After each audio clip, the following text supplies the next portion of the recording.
Hello दोस्तों, doctor Dharmesh Pandey Ayurveda संग्रह में आपको सबका स्वागत है। अभी हम 19 पेज पे चरक सूत्र स्थान पे पढ़ रहे थे। 48 नंबर श्लोक 48 नंबर श्लोक पढ़ रहे थे, उससे ही आगे बढ़ेंगे। तो द्रव्य की गणना बताया गया। खादिन आत्मा मना कालो दिशश्च द्रव्य संग्रह स इंद्रिय चेतनम द्रव्यम निरिंद्रियम अचेतनम। तो यहाँ पे जो ख शब्द आया हुआ है उसको नोट कर लीजिए। ख को बोलते हैं आकाश और ख अभ्रक का पर्याय भी है। ऐसे आप क को लिख लीजिए जल और च को लिख लीजिए पित्त और खग को काशीस का पर्याय बताया गया खग। कारण द्रव्य कितने हैं? 9। पंच महाभूत आत्मा मन काल दिशा 5 और 4 9 हो गए। तो ये हो गए आपके कारण द्रव्य। अगले पेज पे आ जाते हैं। 20 नंबर पेज पे 20 नंबर पेज पे आ जाइए आप। 20 नंबर पेज पे कार्य द्रव्य लिखा हुआ है। इसमें जो एक चार्ट बनाया गया है जिसमें कार्य द्रव्य लिखा हुआ है। कार्य द्रव्य को 2 भागों में बांटा गया है, चेतन अचेतन। अचेतन को भौम बोलते हैं। चेतन के 2 टाइप हैं, बाह्य अंतश्चेतन और अंतश्चेतन। अंतश्चेतन में कौन सा आता है? औद्भिद आता है। और बाह्य अंतश्चेतन में क्या आता है? जांगम आता है। तो जो भी जांगम के अंदर आते हैं उसमें जो 4 टाइप के हैं, जरायुज, अंडज, स्वेदज, उद्भिज। 4 टाइप के लिखे हुए हैं, जरायुज, अंडज, स्वेदज, उद्भिज। इसको सुश्रुत ने बताया चतुर्विध भूतग्राम। चतुर्विध भूतग्राम किसे बताया गया है? जरायुज, अंडज, स्वेदज, उद्भिज को बताया गया है चतुर्विध भूतग्राम। समझ में आ रहा है ना? नीचे बताया गया श्लोक में गुण गणना। सार्था गुरुवादयो बुद्धि प्रयत्न आत्मा परादया गुणा प्रोक्ता। तो इसमें जो 41 गुण की गणना की गई है, जिसमें नीचे विमर्श में देखिए लिखा हुआ है सार्था इंद्रिय गुण या संख्या में 5 होते हैं। गुरुवादी गुण कितने होते हैं? 20 सब ने पढ़ा हुआ है, गुरु लघु मंद शीत तीक्ष्ण। ठीक है। अध्यात्म गुण कितने होते हैं? 6। बुद्धि इच्छा द्वेष, बुद्धि सुख दुख इच्छा द्वेष प्रयत्न। ठीक है। फिर परादि गुण में आ जाइए। परादि गुण कितने संख्या में? 10 हैं। ठीक है। परा प्रत्युक्त संख्या संयोग सब याद करते हैं इसको। ठीक है। तो फिर आपने देखा कि कितने गुण होंगे टोटल? 41 गुण कितने हो गए? 41, जिसमें सार्था कितने हो गए? 5। गुरुवादी 20 हो गया, 20 5 25 हो गया। अध्यात्म गुण 6 हो गए और परादि गुण 10 हो गए। ठीक है। नीचे विमर्श में देखिए पेज नंबर 21 में लिखा हुआ है सामान्य गुण 10 हैं, कुल 41 गुण चरक ने स्वीकार किया है। न्याय वालों ने केवल 24 गुण माने हैं। इसमें से जो 24 गुण हैं वो न्याय वालों ने माने।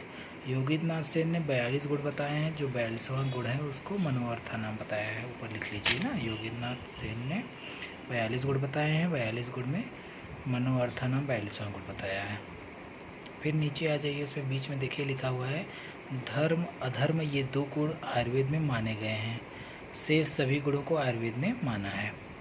इसके बाद फिर और नीचे आ जाइए 10 लाइन छोड़ के वहाँ से वैशेषिक ने 1 से 6 ने लिखा है, ये 17 गुण बताए गए हैं। वैशेषिक दर्शन में कितने बताए हैं? 17 गुण बताए हैं। फिर पेज पलट दीजिए आप लोग, आ जाइए 22 पे लिखा है प्रयत्न आदि कर्म चेष्टित उच्चति। कर्म का लक्षण है प्रयत्न आदि, जो संस्कार गुरुत्व आदि कर्म है उनके द्वारा जो चेष्टा ही कर्म है। विमर्श में देखिए कड़ाद ने कितने गुण बताए हैं? 5 बताए हैं। उत्क्षेपण अवक्षेपण आकुंचन प्रसारण गमन 5 बताए ना। उत्क्षेपण अवक्षेपण आकुंचन प्रसारण गमन। ठीक है, 5 ही बता दिए हैं। फिर 23 नंबर पेज पे आ जाइए, लिखा समवायो अपृथक भाव। समवायो अपृथक भायो भूम्यादिनाम गुणे मत स नित्यो यत्र ही द्रव्यम न तत्र नियतो गुण। समवाय का लक्षण बताया गया है कि पृथ्वी आदि द्रव्य के साथ गुणों का अपृथक भाव ही समवाय माना जाता है। यह नित्य है क्योंकि जहाँ द्रव्य रहता वहीं समवाय संबंध से गुण अवश्य है। कभी भी द्रव्य में गुण अनिश्चित नहीं रहता, अर्थात निश्चित ही रहता है। फिर विमर्श में देखिए लिखा हुआ है श्री विश्वनाथ पंचानन भट्ट ने बताया घटादि नाम कपालदौ द्रव्य से गुण कर्मणो। से तेसु जातेषु संबंध समवाय प्रकृतता है। घट आदि का कपाल आदि के साथ द्रव्यों का गुण कर्म के साथ जो संबंध होता है उसे समवाय कहते हैं। फिर वैशेषिक दर्शन में एक शब्द आएगा हर जगह, आयुत सिद्धा नाम। अगर कहीं आयुत सिद्धा नाम आता है तो समझ लीजिए कि या तो समवाय है या तो समवाय कारण है। आयुत सिद्धा नाम अगर श्लोक में शब्द आ जाएगा तो ऑप्शन में जो आंसर हो लगेगा उसमें लगेगा समवाय या समवाय कारण। अगर जो भी रहेगा समवाय रहेगा तो समवाय लगाएंगे, कारण रहेगा तो समवाय कारण लगाएंगे। लिखा है कि ई तंतुस पट है, वहीं नीचे बीमर से लिखा है ई तंतुस पटस या गाय। ऐसा अगर कहीं आता है तो समवाय के लिए आता है। पेज पलट दीजिए, 24 नंबर पेज पे आ जाइए। 24 नंबर पे द्रव्य का लक्षण, यत्राश्रिता कर्म गुणा कारणम समवाय यत तद द्रव्यम। कह रहा है कि जो जिसमें कर्म और गुण आश्रित रहते हैं, जो कर्म और गुण का समवायी कारण है उसे द्रव्य कहते हैं। तो यहाँ समवायी पे टिक कर दीजिए। समवायी किसका लक्षण है? जो छोटी ई की मात्रा है वो है द्रव्य का लक्षण, और जो बड़ी ई की मात्रा है वो है गुण का लक्षण। तो लिख लीजिए समवायी जो छोटी ई का है वो द्रव्य का है, और समवायी जो बड़ी ई का है वो गुण का लक्षण है। फिर विमर्श में नीचे 24 नंबर पेज पे नीचे देखिए लिखा हुआ है यथा क्रिया गुण समवाय कारणम द्रव्यम। यह सुश्रुत सूत्रस्थान में 40 में बताया गया है। फिर लिखा हुआ है द्रव्य आश्रय लक्षणम पंचानाम।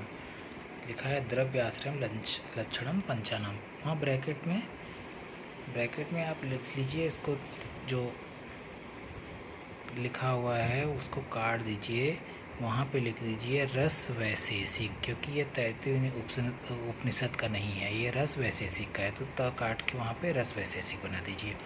फिर आगे देखिए लिखा है रसादिनाम पंचानाम भूतानाम यदाश्रय भूतम यद तद्द्रव्यम। भाव प्रकाश ने कहा है क्रिया गुणवत् समवायी कारण वितरित द्रव्य लक्षणम, यह वैशेषिक ने बताया है। फिर नीचे लिखा हुआ है कि सेकंड पॉइंट विमर्श में 25 नंबर में 4-5 लाइन छोड़ के नीचे देखिए लिखा है जल पिंडीकरण, जल का कर्म और गुण शीत है। तो अगर पिंडीकरण कहीं लक्षण आता है किसका होगा? वह जल का होगा। फिर नीचे इम्पॉर्टेंट देख लीजिए लिखा हुआ है 7 नंबर विमर्श में मन का अणुत्व और एकत्व गुण है। इसमें लिखा है अणुत्वम अथम च एकत्वम द्व गुण मनसा स्मृतौ। मन का ये विषय है, न कि अर्थ है, कार्य नहीं है। मन का कार्य नहीं है, मन का विषय है। क्या विषय है? चिंतम विचारम ऊहि च ध्येयम संकल्प मेव च। ठीक है, यह है मन का विषय। यद किसी मनसो ज्ञेयम तत्सर्वम संज्ञकम। फिर इंद्रिय अभिग्रह कर्म लिखा हुआ है, इनका समवायी कारण मन है, अथम मन द्रव्य है। फिर लिखा है काल की परिभाषा निरुक्ति लिखी हुई है कलयति कालयति व भूतानि इत काल।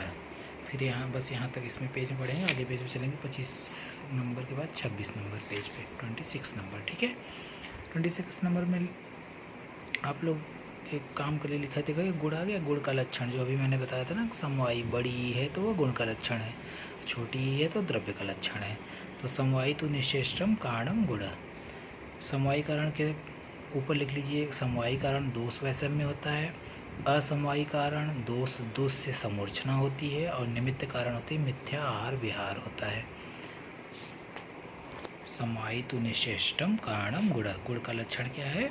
जो समवाय संबंध वाला हो, चेष्टा रहित हो, ग्रहण में कारण हो, उसे गुण कहते हैं। फिर विमर्श में देखिए नीचे लिखा हुआ है 10 लाइन छोड़ के कार्य द्रव्य की उत्पत्ति में 3 कारण होते हैं, समवायी कारण, असमवायी कारण, निमित्त कारण। मैंने बता दिया ना, समवायी कारण को दोष वैषम्य कहते हैं, असमवायी कारण को दोष से समूर्छना कहते हैं, और निमित्त कारण को मिथ्या आहार विहार कहते हैं।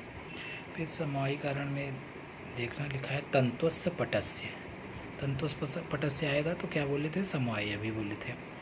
असमवायी कारण क्या है? जो कार्य के साथ कारण के एक अर्थ में समेत रहते हुए कारण हो, जैसे पट का असमवायी कारण तंतुओं का संयोग।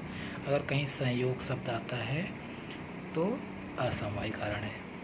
निमित्त कारण में क्या होगा? लिखा है जैसे समवायी और असमवायी कारण, इन दोनों कारण से जो भिन्न होता है, जो इससे अलग होगा, उसे निमित्त कारण कहते हैं। जैसे पटोत्पत्ति के प्रति तुरी वेम जुलाहा तथा घटोत्पत्ति के प्रति कुम्हार दंड और चक्र आदि, यहाँ गुण कारण है। इसका तात्पर्य यह है कि गुण समवायी कारण होता है। कुछ लोग कारण और संयोग स्मृति संवेतम सत कारण असमवायी कारण हुए, ये तर्क का है, तर्कवैशेषिक का है तो असमवायीकरण है। फिर आगे लिखा है द्रव्य आश्रम गुणवान संयोग विभाग इस कारणम उन पेक्षो गुणा कणात ने बताया है, ये करण ने बताया है। नीचे आप आ जाइए 27 नंबर पेज पे, नीचे देखिए लिखा है श्लोक, ये NIA 2012 में आया था। संयोगे च विभागे च कारणम द्रव्य आश्रितम, संयोगे च विभागे च कारणम द्रव्य आश्रितम कर्तव्यस्य क्रिया कर्म न उपच्यते। तो इसमें जो कर्म का लक्षण बताया गया है, तो जो फर्स्ट पैरा है संयोगे च विभागे च कारणम द्रव्य आश्रितम, ऊपर लिख लीजिए अहलौकिक का है, और जो कर्तव्य से क्रिया कर्म है ये पारलौकिक का है। तो NIA में क्वेश्चन आया था कि जो भी कर्म विभाग जो भी कर्म किया जाता है वो किसकी अपेक्षा करता है, तो इसका आंसर था कि कर्म केवल क्रिया की अपेक्षा करता है। तो जो एक साथ सहयोग विभाग में कारण द्रव्य के आश्रित उसे कर्म करते हैं, कर्तव्य से की क्रिया को कर्म कहते हैं। यह कर्म संयोग विभाग में किसी अन्य कारण की अपेक्षा नहीं करता है, किसी की अपेक्षा नहीं करता, लेकिन अर्थात कर्म केवल क्रिया की अपेक्षा करता है। फिर कर्म के दो भेद हैं, विमर्श में देखिए लिखा है अहलौकिक पारलौकिक। जो अभी हमने बताया कि यहाँ श्लोक में संयोगे च विभागे च कारण द्रव्याश्रितम में ऊपर लिख लीजिए अहलौकिक और बगल में लिख लीजिए पारलौकिक। फिर इसके बाद नीचे आ जाइए 4 लाइन छोड़ के, कर्म के लक्षण में 4 लाइन विमर्श में छोड़ के आ जाइए वैशेषिक दर्शन लिखा हुआ है ना, वहाँ लिखा एक द्रव्यम गुणम संयोगे विभागे च पेक्षकारणम इति कर्म लक्षणम। जो एक द्रव्य आश्रित गुण से शून्य संयोग और विभाग में अपने से उत्तरभावी किसी अन्य भाव पदार्थ को अपेक्षा न करते हुए कारण होता है उसे कर्म कहते हैं। अब आ जाइए 28 पेज पे। दोष वैषम्य में अभी बता दिया था ना कि समवाय कारण है, दोष दोष समूर्छना असमवाय कारण है, और मिथ्या आर विहार है तो वह निमित्त कारण है। जैसे समवाय कारण बताया था तंतुपटस्य, तंतु संयोग आएगा तो असमवाय कारण, और निमित्त कारण तुरीय मेव। फिर लिखा हुआ लौकिक कर्म 3 प्रकार का होता है, यहाँ पे लिखा हुआ है। वैसे तो अगर आएगा लौकिक कर्म कितने प्रकार के होते हैं, 5 प्रकार के, लेकिन अगर सामान्य रूप से पूछेगा सत प्रत्यय असत प्रत्यय अप्रत्यय किसका कर्म है, वो है लौकिक कर्म है, 3 प्रकार के। फिर यहाँ लिखा हुआ है नीचे श्लोक नंबर लिखा है इत्युक्तम कारणम, छोटा सा श्लोक है, पूछा जाता है चरक ने पदार्थों को क्या कहा है, कारण कहा है। चरक ने पदार्थों को क्या कहा है, कारण कहा है। तो 60 पदार्थ है ये। फिर लिखा है नीचे धातु साम्यम तथा त्रिदोष विज्ञानम, इसको आयुर्वेद तंत्र का प्रयोजन लिखा है, आयुर्वेद को काट के लिख दीजिए, केवल तंत्र का प्रयोजन लिखा है ना, तंत्र से प्रयोजनम, यह तंत्र का प्रयोजन है। आयुर्वेद का प्रयोजन तो हम लोग दूसरा पढ़ते हैं ना, स्वास्थ्य शास्त्र रक्षण वो सब पढ़ते हैं, लेकिन यह है तंत्र का प्रयोजन। इस आयुर्वेद शास्त्र में धातुओं का साम्य करना कार्य है, कार्यम धातु साम्य ये उच्यते, धातु साम्य क्रिया च उक्ता तंत्र से प्रयोजनम। इस आयुर्वेद शास्त्र में धातुओं को साम्य करना कार्य है, इस शास्त्र का प्रयोजन भी धातु को साम्य करना ही है। फिर विमर्श में देखो लिखा है ना, विकारो धातु वैषम्यम साम्यम प्रकृति रुच्यते, सुख संज्ञक आरोग्यम विकारो दुख में उच्च। सुश्रुत स्थान 9 में है, पढ़ेंगे आगे, जब सुश्रुत पढ़ेंगे हम लोग तो पढ़ेंगे। फिर आ जाइए पेज नंबर 29 पे, काल बुद्धि इंद्रिय अर्थानाम योग मिथ्या न च द्रव्याश्रम व्याधि नाम त्रिविधो हेतु संग्रह। रोगों के त्रिविध कारण है, शरीर और मन के आश्रयभूत व्याधियों की उत्पत्ति होने में काल बुद्धि और इंद्रिय के विषयों का मिथ्या योग, अयोग और अतियोग, ये तीनों हेतुओं का संक्षेप में संग्रह किया जाता है।